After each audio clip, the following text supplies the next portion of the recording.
Hi guys, welcome to this video about how to produce a fade out with the sound on CyberLink PowerDirector. So unfortunately I haven't found any dedicated functionality. So when we double click on the sound or right click on the sound, there is nothing like a fade out. So yeah, at least I haven't found it, so I always do it manually. I have done it so many times. I just wanted to show you how this works.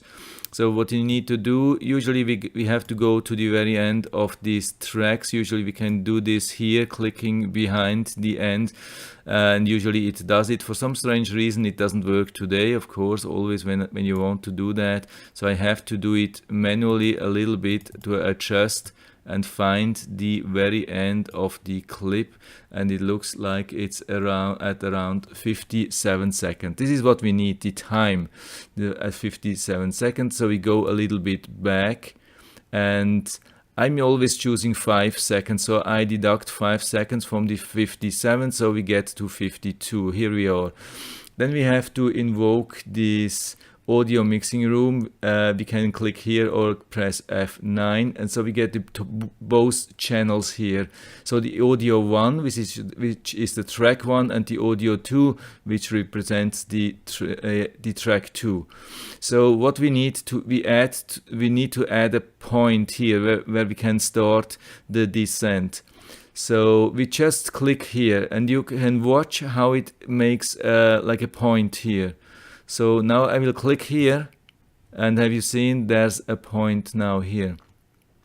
So we need that to start the descent, and we go back to the very end. Usually we can click here, but it looks like it's having a problem. As you can see, there is no sound in the audio 2, so that's not working.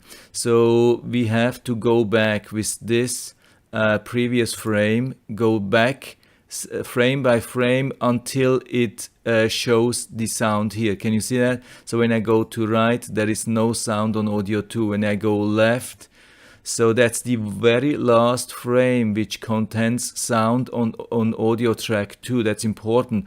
If we catch it too early, there will be at the end like a sound which is left on original pitch, original level.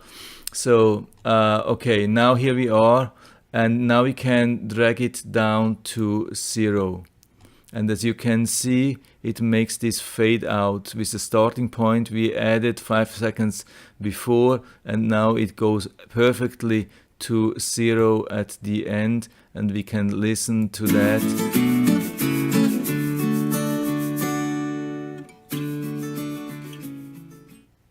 Okay, yeah, you can choose another range if you like, 10 seconds or anything. Yeah, for me it always worked with 5 seconds, but it's personal preference. And yeah, like this, it always worked for me the best, and so I hope I was able to help you a little bit with that. If you have any questions or comments or any better solution, please write down to the feedback area. I'm always happy to talk about these things. And if you like the video, give me a thumbs up, subscribe my channel. Thanks for watching, and see you next time.